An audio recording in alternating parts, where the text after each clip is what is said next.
ki khubor ka Batisi TV lawan ra shapi da ka Orange Nissan Loom so pho near Fire Brigade Shillong.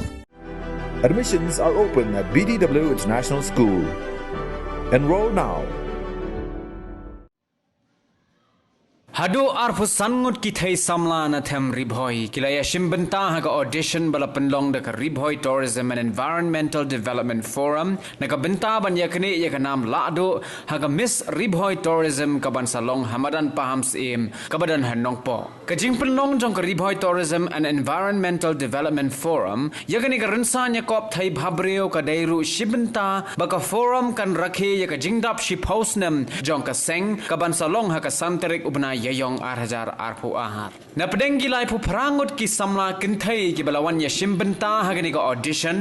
tang arpu sangut kila shajed ban aireng hagani ka rensan yakob ka ban salong ha ka santerik ubnai rempang arhajar arpu ar ha NSCA mini stadium pahams em nongpo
select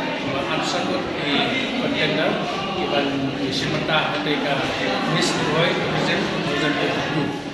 2022 hang pon ka ikwa ban so ba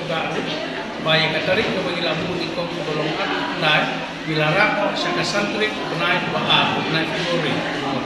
bakani ke program kan kasantrik benai Februari hang te kepada MC tumpang yang ber yang buat ini baru ipai ba Jokat Kem Ribhoi